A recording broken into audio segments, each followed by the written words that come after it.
ಈ ಥರ ಇವರು ಒಂದು ಷಡ್ಯಂತ್ರವನ್ನು ಮಾಡ್ತಾ ಇದ್ದಾರೆ ಅಂತ ನಮಗೆ ಮೊದಲೇ ಚೆನ್ನಾಗಿ ಗೊತ್ತಿತ್ತು. ಮೋದಿ ಸರ್ಕಾರ ಎಲ್ಲ ಸಾಂವಿಧಾನಿಕ ಹುದ್ದೆಗಳನ್ನು ಕೂಡ ನಾಶ ಮಾಡ್ಕೊಂಡು ಬರ್ತಾ ಇದೆ. ಅದು ಒಂದೇ ಒಂದು ಸಂವಿಧಾನದತ್ತ ಹುದ್ದೆಯನ್ನು ಇವರು ಈ ಥರ ಉಳಿಸ್ತೇ ಬಿಟ್ಟಿಲ್ಲ. ಯಾವುದನ್ನು ಉಳಿಸಿದ್ದಾರೆ ಹೇಳಿ? ಇವರು ಇಡಿ, IT, CBI, ಈಗ ರಾಜಭವನ ಎಲ್ಲವನ್ನೂ ದುರುಪಯೋಗ ಮಾಡ್ಕೊಂಡ್ಬಿಟ್ಟಿದ್ದಾರೆ ಇವರು. ರಾಜ್ಯಪಾಲರ ಕಚೇರಿ ಈಗ BJP ಪಾರ್ಟಿ ಆಫೀಸ್ ಆಗಿಬಿಟ್ಟಿದೆ.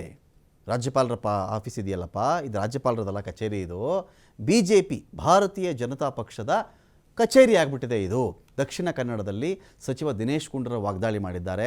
ಗವರ್ನರ್ ತಪ್ಪೇ ಮಾಡಿದಂಥ CM ವಿರುದ್ಧವಾಗಿ ತನಿಖೆಗೆ ಅನುಮತಿ ಕೊಟ್ಟುಬಿಟ್ಟಿದ್ದಾರೆ, ಇಲ್ಲಿ ವಿಚಾರಣೆಗೆ ಅನುಮತಿ ಕೊಟ್ಟುಬಿಟ್ಟಿದ್ದಾರೆ. ಗವರ್ನರ್ ಎಷ್ಟು ಕೆಳಮಟ್ಟಕ್ಕೆ ಇಳಿದಿದ್ದಾರೆ ಅನ್ನೋದು ಇದು ತೋರಿಸ್ತಾ ಇದೆ. BJPಯ ಕೈಗೊಂಬೆಯಾಗಿ ಗವರ್ನರ್ ಆಡ್ತಾ ಇದ್ದಾರೆ ಅಂತ ಕೂಡ ಕಿಡಿಕಾರಿದ್ದಾರೆ. ಕೇಂದ್ರದ ಮೋದಿ ಸರ್ಕಾರ ಇವತ್ತು ಎಲ್ಲ ಸಂವಿಧಾನ ಹುದ್ದೆಗಳನ್ನು ಸರ್ವನಾಶ ಮಾಡೋದಕ್ಕೆ ಹೊರಟಿರುವಂಥದ್ದು ಈ ದೇಶದಲ್ಲಿ ಎಲ್ಲ ದುರುಪಯೋಗ ಪಡಿಸ್ಕೊಳ್ತಾ ಇರ್ತಕ್ಕಂಥ ನಾವು ನೋಡಿದ್ದೀವಿ.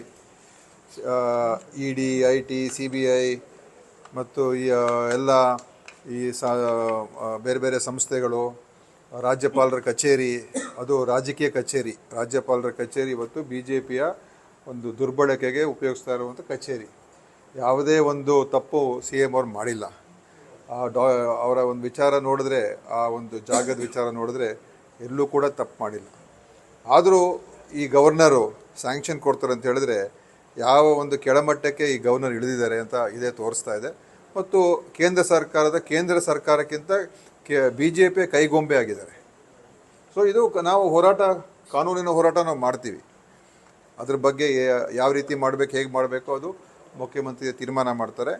ಮುಖ್ಯಮಂತ್ರಿಯನ್ನು ಈಗಾಗಲೇ ಮೊನ್ನೆ ಮೈಸೂರಿನಲ್ಲಿ ನಾವು ಸ್ಪಷ್ಟವಾಗಿ ಹೇಳಿದ್ದೇವೆ, ಅವರು ಜಗ್ಗೋದು ಇಲ್ಲ, ಬಗ್ಗೋದು ಇಲ್ಲ, ಆಯಿತಾ? ಇಂಥ ಒಂದು ಷಡ್ಯಂತ್ರಗಳು, ಈ ಕೀಳಮಟ್ಟದ ನೀಚ ರಾಜಕಾರಣ ಭಾರತೀಯ ಜನತಾ ಪಾರ್ಟಿ ಇಡೀ ದೇಶದಲ್ಲೇ ಮಾಡ್ತಾ ಇದೆ. ಮೊನ್ನೆ ಚುನಾವಣೆಯಲ್ಲಿ ಸ್ವಲ್ಪ ಮಟ್ಟಿಗೆ ಅವ್ರ ಪಾಠ ಕಲ್ತಿದೆ ಅಂತ ನಾವು ಅವ್ರಿಗೆ ಕಲ್ತಿರ್ಬೋದು ಅಂತ ನಾವು ಅಂದ್ಕೊಂಡಿದ್ದು. ಆದರೆ ಅವರ ದುರ್ನಡೆ ಇನ್ನೂ ಕೂಡ ಮುಂದೆನೇ ಸಾಗ್ತಾ ಇದೆ. ಜನ ಇವತ್ತಿನ ದಿವಸ ತಕ್ಕ ಉತ್ತರ ಕೊಡ್ತಾರೆ. ಒಬ್ಬ ಚುನಾಯಿತ ಮುಖ್ಯಮಂತ್ರಿನ, ಒಂದು ಚುನಾಯಿತ ಸರ್ಕಾರವನ್ನು ಅಸ್ಥಿರಗೊಳಿಸಬೇಕು. ಹೇಗಾದರೂ ಮಾಡಿ ಅವರಿಗೆ ಅಪಮಾನ, ಅವಮಾನ, ಅಗೌರವ ಸೂಚಿಸಬೇಕು. ಈ ಒಂದು ಕೇಸ್ನಲ್ಲಿ ಏನೂ ಆಗೋದಿಲ್ಲ. ನಾವು ಕಾನೂನಿನ ಹೋರಾಟ ಮಾಡ್ತೀವಿ.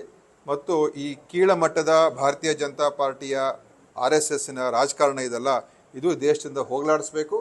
ಇದು ಇವತ್ತಿನ ದಿವಸ ಜನನೂ ಕೂಡ ತಕ್ಕ ಉತ್ತರ ಕೊಡ್ತಾರೆ. ಕೇಂದ್ರದ ಮೋದಿ ಸರ್ಕಾರ ಇವತ್ತು ಎಲ್ಲ ಸಂವಿಧಾನ